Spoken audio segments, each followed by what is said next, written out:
क्या आप जानते हैं, मदीना के रोज़ा शरीफ के नीचे एक ऐसी गुप्त दीवार है जो लोहे या पत्थर से नहीं बल्कि हजारों मन पिघले हुए शीशे से बनी है। लेकिन क्यों? जमीन की गहराई में ये अभेद्य दीवार क्यों खड़ी करनी पड़ी थी? इसके पीछे छिपी है 850 साल पुरानी एक भयानक रात, जब यूरोप के ईसाइयों ने साजिश रची थी हमारे प्यारे नबी सल्लल्लाहु अलैहि वसल्लम के जिस्म मुबारक को चुरा कर ले जाने की। वे लगभग कामयाब भी हो गए थे। सुरंग खोदकर वे पहुंच गए थे बिल्कुल रोज़ा मुबारक की दीवार तक। फिर क्या हुआ? कैसे नाकाम हुई वो नापाक साजिश, और कैसे एक सपने के जरिए रक्षा हुई विश्व नबी के पवित्र शरीर की? अगर आप ये घटना नहीं जानते तो आपके इस्लाम के इतिहास का एक बहुत बड़ा अध्याय अनजाना रह जाएगा। चलिए वापस चलते हैं उस रात में। इतिहास के इस अनजाने सच को जानने से पहले नबी के प्रति मोहब्बत और समर्थन में एक लाइक देकर हमारे साथ बने रहें। मदीना मुनव्वरा की रात, चारों तरफ सन्नाटा। मस्जिद नबवी के हरे गुंबद के नीचे एक अलौकिक शांति छाई हुई है। रोज़ाए रसूल के पास मुसलमान बेफिक्र होकर सो रहे हैं। वे नहीं जानते कि उनके पैरों के नीचे की ज़मीन में क्या भयानक कांड हो रहा है। वे नहीं जानते कि मस्जिद नबवी के बिल्कुल करीब ही एक छोटे से किराए के मकान में रह रहे हैं दो लोग, जो दिखने में तो अल्लाह वाले आम इंसानों जैसे हैं, लेकिन उनके दिल में छिपा है शैतान से भी ज़्यादा भयानक जहर। ये दोनों व्यक्ति अपनी पहचान मुरक्को या मगरिदी हाजी के तौर पर देते थे। बाहरी नज़र से वे बेहद नेक थे। उनके चेहरे पर लंबी दाढ़ी, हाथ में हमेशा तस्बीह और ज़ुबान पर अल्लाह का जिक्र। मदीना के लोग उन्हें देखकर मुग्ध हो जाते थे। वे हर रोज़ 5 वक्त की नमाज जमात के साथ पढ़ते, रोज़ा रखते और मदीना के गरीब दुखियों को खूब दान खैरात करते। लोग बातें करते थे, आहा कितने बड़े अल्लाह वाले लोग हैं ये, इतनी दूर से आकर नबी जी के इश्क में पड़ गए हैं। लेकिन रात के अंधेरे में उनका असली चेहरा सामने आ जाता था। जब मदीना के सभी लोग गहरी नींद में सोए होते, तब ये दोनों शैतान अपने घर के दरवाजे खिड़कियां बंद कर लेते। घर के फर्श पर बिछी होती थी एक कीमती चटाई। वे उस चटाई को हटा देते और चटाई के नीचे ही था उनका असली रूप। वहां उन्होंने खोदी थी एक गुप्त सुरंग। हर रात वे उस सुरंग के अंदर घुसते। उनके हाथों में कुदाल और शबल होता। उनका लक्ष्य कोई खजाना नहीं था, उनका लक्ष्य था इस ब्रह्मांड की सबसे कीमती दौलत, रसूलुल्लाह सल्लल्लाहु अलैहि वसल्लम का पवित्र जिस्म मुबारक, नाउज़ुबिल्लाह। उनकी योजना थी यूरोप के ईसाई शासकों को खुश करने के लिए नबी जी के पवित्र शरीर को चुराकर यूरोप ले जाना। वे जानते थे मुसलमानों के पास उनके नबी से बढ़कर कुछ नहीं है। अगर वे इस काम में सफल हो जाते हैं तो मुसलमानों का मनोबल टूटकर चकनाचूर हो जाएगा, और उस मौके का फायदा उठाकर ईसाई सेना आसानी से मुस्लिम दुनिया पर कब्जा कर सकेगी। रात रात भर वे मिट्टी खोदते, लेकिन मिट्टी फेंकेंगे कहाँ? अगर घर के सामने मिट्टी जमा रहेगी तो लोगों को शक हो जाएगा। इसलिए उन्होंने एक शैतानी तरकीब निकाली। उन्होंने चमड़े के बड़े बड़े थैले या बैग बनाए। पूरी रात मिट्टी खोदकर वे उस मिट्टी को चमड़े के थैलों में भरने का काम करते, और जब रात का आखिरी पहर आता, फजर की अजान से ठीक पहले, तब वे मिट्टी की बोरियां कंधे पर लादकर मदीना के बाहर चले जाते और सुनसान जगह पर फेंक आते। दिन के समय वे फिर से वही नेक बनने का नाटक करते। इस तरह दिन पर दिन, रात पर रात बीतती गई। उनकी वो नापाक सुरंग धीरे धीरे रोज़ा शरीफ की तरफ बढ़ने लगी। उन्होंने हिसाब लगाकर देखा, उनके घर से रोज़ा शरीफ की दूरी अब बस कुछ ही गज बाकी है, और शायद 1 हफ्ता या उससे भी कम समय, उसके बाद ही वे पहुंच जाएंगे उस पवित्र दीवार के पास। वे खुशी से पागल हो उठे। उन्होंने सोचा उनका मिशन सफल होने जा रहा है। उन्होंने योजना बना ली, कैसे जिस्म मुबारक निकालेंगे, कैसे मदीना के बाहर ले जाएंगे और जहाज से भागने का इंतजाम करेंगे। सब कुछ उनकी योजना के मुताबिक ही आगे बढ़ रहा था। लेकिन वे एक बात भूल गए थे। वे भूल गए थे कि जो जीवित रहते हुए अल्लाह के प्यारे थे, वफात या पर्दा करने के बाद भी वे अल्लाह के पास सबसे ज्यादा प्यारे हैं। अल्लाह ने खुद घोषणा की है अपने हबीब की रक्षा करने की, और अल्लाह जब किसी की रक्षा की जिम्मेदारी लेते हैं तो दुनिया की कोई ताकत उसका नुकसान नहीं कर सकती। मदीना से हजारों मील दूर सीरिया की राजधानी दमिश्क, वहां राज करते थे मुस्लिम दुनिया के सबसे शक्तिशाली और परहेजगार शासक सुल्तान नूरुद्दीन जंगी रहमतुल्लाह अलैह। वे क्रूसेडर्स या धर्म युद्ध करने वालों के लिए आतंक थे। लेकिन उस रात दमिश्क के राजमहल में सुल्तान को नींद नहीं आ रही थी। रात के पहले पहर में सुल्तान सो रहे थे। अचानक वो एक भयानक सपना देखकर हड़बड़ाकर जाग उठे। उनका पूरा शरीर पसीने से भीग गया है। सीने के अंदर सांस लोहार की धौंकने की तरह ऊपर नीचे हो रही है। उनकी आंखों से जार जार आंसू बह रहे हैं। उन्होंने सपने में जो देखा वो कोई मामूली सपना नहीं था। उन्होंने सपने में देखा स्वयं रसूलुल्लाह सल्लल्लाहु अलैहि वसल्लम उनके सामने खड़े हैं, लेकिन नबी जी का चेहरा मुबारक उदास है, वहां गहरी चिंता की लकीरें हैं। नबी जी सुल्तान की तरफ देखकर उंगली से दो लोगों की ओर इशारा कर रहे हैं। उन दो लोगों का चेहरा लाल या सुनहरे रंग का था और उनकी आंखें नीली थीं। नबी जी ने सुल्तान को संबोधित करते हुए, ये मुझे तकलीफ दे रहे हैं। सुल्तान चीख कर बिस्तर पर उठ बैठे। उनके कानों में गुकाल कर चुके हैं, फिर उन्हें कौन तकलीफ दे सकता है। सुल्तान ने वुजू किया, नमाज पढ़ी, अल्लाह के सामने रोए, फिर मन को शांत करके दोबारा लेट गए। लेकिन लेटने की थोड़ी देर बाद ही फिर वही सपना, हूबहू वही मंजर। नबी जी फिर आए, फिर उन लाल चेहरे और नीली आंखों वाले दो शैतानों को देखकर जाग उठे। इस बार उनका डर और बढ़ गया। उन्होंने फिर नमाज पढ़ी, फिर सोने की कोशिश की, लेकिन तीसरी बार जब उन्होंने आंखें बंद की, फिर से वही सपना देखा। एक रात में 3 बार, हर बार नबी जी की वही व्याकुल पुकार। अब सुल्तान और बिस्तर पर नहीं रह सके। वे चीख पड़े, नबी जी मुसीबत में है और मैं यहाँ आराम से सो रहा हूँ। मुझे अब सोना शोभा नहीं देता। रात के आखिरी पहर में फज्र की अजान से ठीक पहले सुल्तान ने अपने वजीर आजम और सबसे भरोसेमंद दोस्त जमालुद्दीन मौसूली को बुलाया। जमालुद्दीन बेहद ज्ञानी और समझदार इंसान थे। वे सुल्तान की हालत देखकर घबरा गए। सुल्तान की आंखें लाल थीं, चेहरा पीला पड़ा हुआ था। सुल्तान ने रो रोकर वजीर को सपने की बात खुलकर बताई। पीली आंखों वाले लोगों से उन्हें बचाने के लिए कहा है। मैं अब क्या करूं? इसका मतलब क्या है? वजीर जमालुद्दीन गहरी सोच में डूब गए। फिर उन्होंने गंभीर आवाज में कहा, या सुल्तान, ये कोई साधारण सपना नहीं है। ये अल्लाह की तरफ से एक विशेष संकेत या पैगाम है। मदीना मुनव्वरा में जरूर कोई भयानक मुसीबत आई है और अल्लाह ने आपको चुना है अपने हबीब की रक्षा के लिए। आप अब एक पल की भी देरी ना करें, अभी मदीना के लिए रवाना हो। सुल्तान नूरुद्दीन जंगी ने तुरंत फैसला लिया। उन्होंने अपने 20 चुनिंदा शक्तिशाली घुड़सवार सैनिकों और वजीर को साथ लिया। साथ में बहुत सारी सोने की मुद्राएं और कीमती तोहफे लिए। उन्होंने ऐलान नहीं किया कि वे मुसीबत में जा रहे हैं। उन्होंने कहा वे मदीना जियारत के लिए जा रहे हैं। दमिश्क से मदीना का रास्ता बहुत लंबा था।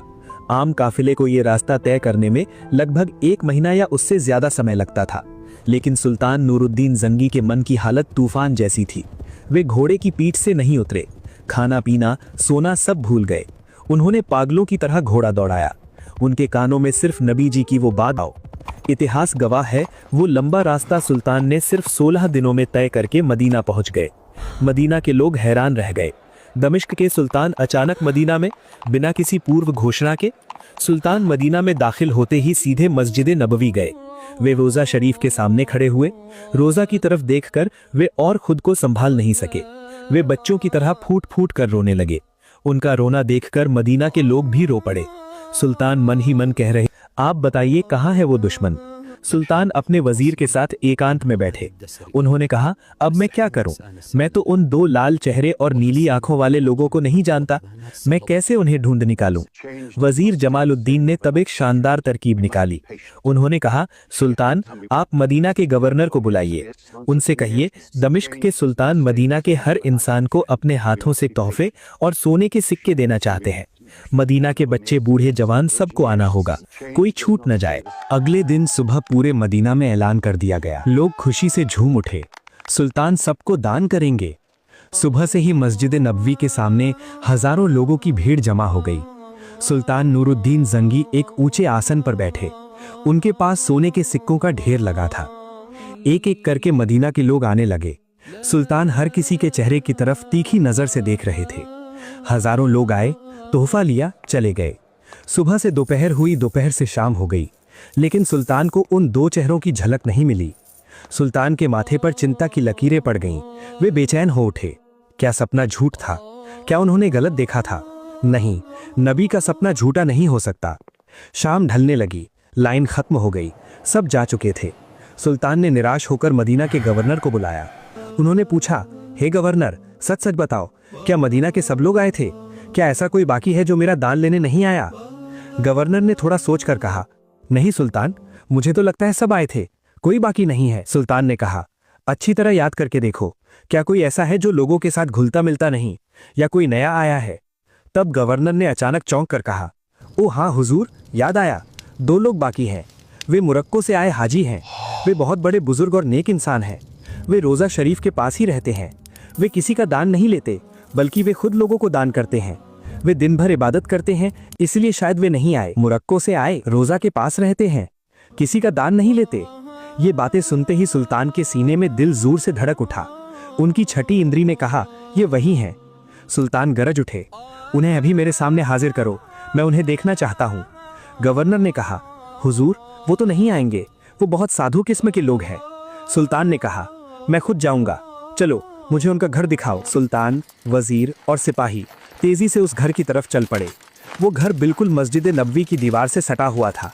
सुल्तान जब उस घर के दरवाजे पर पहुंचे तब उनकी धड़कनें बढ़ गईं। क्या वे सही रास्ते पर हैं? सुल्तान घर में दाखिल हुए, देखा 2 व्यक्ति बैठे हैं। उनके हाथ में तस्बीह है, सामने कुरान शरीफ है। देखते ही लगता है फरिश्ते जैसे इंसान हैं। लेकिन सुल्तान ने जब उनके चेहरों की तरफ देखा तो वे सिहर उठे। हाँ, ये वही है, वही लाल रंगत, वही नीली आंखें। नबी जी ने सपने में इनकी ही बात कही थी। सुल्तान की आंखों का पानी सूख गया। वहां जल उठी एक भयानक आग की लपट।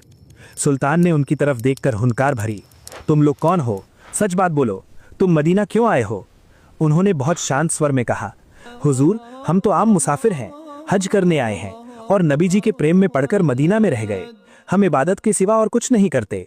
सुल्तान ने कहा, झूठ बात, क्या तुम सच बोलोगे या मैं अपने जल्लाद को बुलाऊं? वे फिर भी वही बात कहते रहे, कसम खाते रहे। तब सुल्तान दुविधा में पड़ गए, बाहरी कोई सबूत नहीं है। तब सुल्तान ने फर्श की तरफ देखा, वहां एक कालीन या चटाई बिछी हुई थी। सुल्तान के मन में खटका लगा। उन्होंने सिपाहियों को हुक्म दिया, वो चटाई हटाओ। सुल्तान के हुक्म पर सिपाहियों ने जब फर्श पर से वो कीमती कालीन एक झटके में हटा दिया, तब घर का माहौल पल भर में बदल गया। कालीन के नीचे साधारण मिट्टी का फर्श नहीं दिख रहा था, वहां था एक बड़ा लकड़ी का तख्ता। सुल्तान ने इशारा किया, सिपाहियों ने उस लकड़ी के तख्ते को जोर से उखाड़ दिया और तभी वहां मौजूद सबकी आंखें फटी की फटी रह गईं। उनके मुंह से दबी हुई चीख निकल गई। उन्होंने देखा उस लकड़ी के तख्ते के नीचे मुंह खोले एक गहरा अंधेरा गड्ढा था। कोई साधारण गड्ढा नहीं, ये एक सुरंग थी जिसका मुंह भर के अंदर था, लेकिन इसका अंत कहाँ है कोई नहीं जानता। सुल्तान नूरुद्दीन जंगी उस गड्ढे के किनारे खड़े हुए। उन्होंने एक हाथ में मशाल ली और सुरंग के अंदर झांका। सुरंग सीधे जमीन के नीचे से जा रही थी और उसकी दिशा या निशाना तय किया गया था मस्जिद नबवी में सोए हमारे प्राणों से प्यारे नबी हजरत मोहम्मद सल्लल्लाहु अलैहि वसल्लम के पवित्र रोज़ा मुबारक की तरफ। सुल्तान ने अब और देरी नहीं की। वे या उनके भरोसेमंद सिपाही उस अंधेरी सुरंग के अंदर दाखिल हुए। सुरंग बहुत संकरी थी, एक आदमी किसी तरह रेंग कर जा सकता था। जमीन के नीचे उमस भरी गर्मी, ऑक्सीजन की कमी। लेकिन सुल्तान आगे बढ़ते गए। वे देखना चाहते थे कि ये शैतान कितनी दूर पहुंचे हैं। कुछ दूर जाने के बाद सुल्तान ठिठक गए। उनका शरीर कांप उठा, उनके हाथ पैर सुन्न हो गए।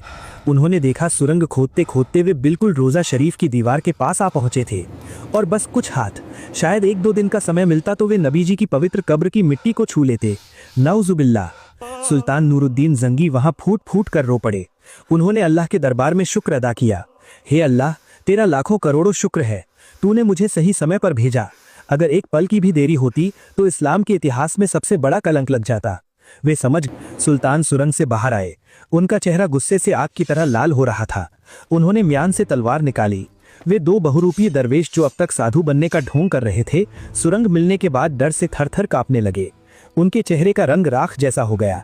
वे समझ गए उनका खेल खत्म। सुल्तान ने उनकी गर्दन पर तलवार रखकर गरजते हुए कहा, अब सच बात बोलो, तुम लोग कौन हो? तुम्हें इस घिनौने काम का हुक्म किसने दिया? अगर एक शब्द भी झूठ बोला तो अभी तुम्हारी गर्दन उड़ा दूंगा। मौत का डर इंसान को सच बोलने पर मजबूर कर देता है। उन्होंने तब कांपते हुए अपनी असली पहचान बताई। उन्होंने कहा, हुजूर हमें माफ कर दीजिए, हम मुसलमान नहीं हैं, हम स्पेन के ईसाई हैं। हमें यूरोप के ईसाई राजाओं की तरफ से भेजा गया है। वहां मौजूद मदीना के लोग ये सुनकर सन्न रह गए। ईसाई जासूस मदीना की छाती पर। वे कहने लगे, हमें बहुत सारी धन दौलत और पैसे का लालच देकर भेजा गया है। हमारा मिशन सिर्फ एक था, किसी भी कीमत पर अरब के नबी मोहम्मद का जिस्म चुराकर यूरोप ले जाना। ईसाई सोचते हैं अगर वे नबी का जिस्म अपने कब्जे में ले सकें तो मुसलमान मानसिक रूप से टूट जाएंगे। वे काबा छोड़कर यूरोप की तरफ मुंह करेंगे और इस मौके पर वे यरूशलेम समेत पूरी मुस्लिम दुनिया पर कब्जा कर लेंगे। सुल्तान ने पूछा, तुम ये मिट्टी कहाँ फेंकते थे? किसी ने देखा क्यों नहीं? उन्होंने कहा, हम दिन में इबादत का ढोंग करते थे और रात में मिट्टी खोदते थे। वो मिट्टी हम चमड़े के बैग में भरते थे और फज्र की अज़ान के समय जब अंधेरा रहता था तब हम वो मिट्टी मदीना के बाहर जाकर फेंक आते थे। हम मदीना के लोगों के साथ घुल मिल गए थे ताकि कोई हम पर शक न करे। उनका ये कबूलनामा सुनने के बाद सुल्तान नूरुद्दीन जंगी ने उनकी तरफ नफरत भरी नज़र से देखा। उन्होंने कहा, तुम जैसे कमीनों को दुनिया में जिंदा रहने का कोई हक नहीं है। उन्होंने तुरंत उन्हें मौत की सज़ा का हुक्म दिया। मदीना के हजारों लोगों के सामने मस्जिद नबवी के पास ही उन दो अभिशप्त साजिशकर्ताओं की गर्दन उड़ा दी गई। इस्लाम के इतिहास से एक बड़ी मुसीबत टल गई। लेकिन क्या अपराधियों को मारने से ही सब खत्म हो गया? सुल्तान नूरुद्दीन जंगी का मन तब भी शांत नहीं हुआ। उन्होंने सोचा, आज इन्होंने कोशिश की है, कल शायद कोई और कोशिश करेगा। जमीन के नीचे से तो कोई भी आ सकता है। मेरे नबी जी का रोज़ा मुबारक ऐसे असुरक्षित नहीं रह सकता। उसी रात सुल्तान ने एक ऐतिहासिक फैसला लिया। उन्होंने मदीना के बड़े बड़े आर्किटेक्ट, इंजीनियर और मजदूरों को बुलाया। उन्होंने कहा, मैं मदीना छोड़कर नहीं जाऊंगा जब तक मैं अपने नबी के लिए ऐसी सुरक्षा व्यवस्था तैयार न कर दूं जिसे कयामत तक कोई भेद न सके। सुल्तान ने हुक्म दिया, रोज़ा शरीफ के चारों ओर गहरी खाई या गड्ढा खोदने का। मजदूरों ने मिट्टी खोदना शुरू किया। एक हाथ नहीं, दो हाथ नहीं, उन्होंने तब तक गड्ढा खोदा जब तक कि जमीन के नीचे पानी नहीं निकल आया, यानी पानी के स्तर तक गहरा किया गया। इसके बाद सुल्तान ने एक अनोखा निर्देश दिया। उन्होंने भारी मात्रा में सीसा और तांबा पिघलाने का हुक्म दिया। आग की बड़ी बड़ी भट्टियों में सीसा पिघलाकर तरल किया गया। फिर वो पिघला हुआ गर्म सीसा उस गहरे गड्ढे में डाल दिया गया। सोचिए उस मंजर को, रोज़ा शरीफ के चारों ओर जमीन की गहराई में बनी एक ठोस सीसे की दीवार। जब वो सीसा ठंडा हुआ तो वो इस्पात से भी ज्यादा सख्त हो गया। अब अगर कोई मिट्टी खोद कर आना चाहे तो उसे उस धातु की दीवार को पिघलाना या काटना होगा, जो जमीन के नीचे नामुमकिन है। सुल्तान नूरुद्दीन जंगी खुद खड़े होकर इस काम की निगरानी की। उन्होंने खुद मजदूर की तरह काम किया। उनकी आंखों के आंसू और पसीना मिलकर एक हो गए। वे कह रहे थे, या रसूल अल्लाह, मैं महमूद हूँ, आपके लिए बस इतना ही कर सका, आप शांति से सोएं। सीसे की दीवार बनकर तैयार हो गई। सुल्तान आश्वस्त हुए कि जमीन के नीचे से अब कभी कोई शैतान नबी जी के आसपास भी नहीं आ सकेगा। ये वही ऐतिहासिक दीवार है जो आज भी मदीना की जमीन के नीचे रोज़ा शरीफ को घेरे खड़ी है। सुल्तान का ये काम खत्म होने के बाद उन्होंने मदीना के लोगों को बुलाकर सतर्क किया। उन्होंने कहा, मदीना वालों, नबी जी की अमानत तुम्हारे पास रही, तुम सतर्क रहना। अजनबी किसी को देखते ही शक करना। नबी के दुश्मन कभी बैठे नहीं रहेंगे। लेकिन इतिहास गवाह है, युग युग में नबी जी के इस पवित्र जिस्म मुबारक को चुराने की साजिशें हुई हैं। हालांकि हर बार वे अल्लाह की कुदरत से तबाह हुए हैं।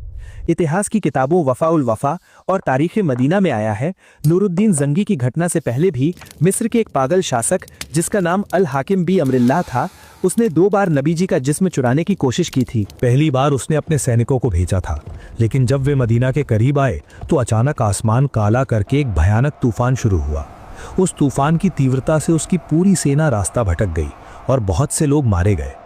अल्लाह ने हवा से अपने नबी के शहर की रक्षा की। दूसरी बार उसने कुछ लोग भेजे थे जो मदीना आकर रोज़ा के पास रहने लगे थे, लेकिन मदीना के लोगों ने उनके हाव भाव देखकर शक किया और उन्हें पकड़कर मार डाला। हर बार अल्लाह ने अपनी उस कुरान की आयत को साबित किया है, वल्लाहु यासिमुका मिनन नास, यानी अल्लाह तुम्हें लोगों के शर यानी बुराई से बचाएगा। सुल्तान नूरुद्दीन जिंगी ने मदीना में अपना काम पूरा किया। उन्होंने मदीना की सुरक्षा व्यवस्था को और मजबूत किया। जाने का वक्त आ गया। विदाई के दिन सुल्तान आखिरी बार रोज़ा शरीफ के सामने आकर खड़े हुए। उनकी आंखों से झरझर पानी बह रहा था। वे रोज़ा की जाली पकड़कर बच्चों की तरह रो रहे थे। वे फुसफुसाकर कह रहे थे, या रसूल अल्लाह, ये नाचीज़ महमूद आपके लिए इतना ही कर सका। आप गवाह रहिएगा, मैंने अपने जान माल से आपकी इज्जत की रक्षा करने की कोशिश की है। कयामत के दिन आप मुझे भूल मत जाइएगा। मदीना के लोग सुल्तान को विदाई देने आए। सबकी आंखों में आंसू थे। जिस बादशाह ने उन्हें इतनी बड़ी मुसीबत से बचाया, उसे विदा करना बहुत दुखदाई था। सुल्तान नूरुद्दीन जिंगी मदीना से कुछ मिट्टी साथ लेकर दमिश्क लौट गए। उन्होंने वसीयत की थी, जब मैं मर जाऊं तो मेरी कब्र में गाल के नीचे मदीना की ये धूल भरी मिट्टी रख दी जाए। दमिश्क लौटने के बाद सुल्तान और ज्यादा इबादत बंदगी में लग गए। वे हमेशा सोचते, नबी जी ने उन्हें कितना बड़ा सम्मान दिया है। 1174 ईस्वी में इस महान मुजाहिद का इंतकाल हो गया, लेकिन उनकी बनाई वो शीशे की दीवार आज भी मदीना की जमीन के नीचे पहरेदार बनकर खड़ी है। 850 साल से ज्यादा वक्त गुजर गया, लेकिन कोई और उस सीमा को पार नहीं कर सका। हमें सतर्क रहना होगा। सुल्तान की तरह हमें भी ईमान के चारों तरफ तकवा की शीशे की दीवार बनानी होगी। प्यारे दोस्तों, मदीना के उस हरे गुंबद के नीचे आज भी सोए हैं हमारी धड़कन, और ज़मीन के नीचे वो शीशे की दीवार आज भी गवाही दे रही है, नबी के प्रेमी ही असली विजेता है। अल्लाह हम सबको सुल्तान नूरुद्दीन ज़िंगी की तरह नबी का सच्चा प्रेमी आशिक कबूल फरमाए, हमारे ईमान की हिफाजत करे। आमीन या रब्बुल आलमीन।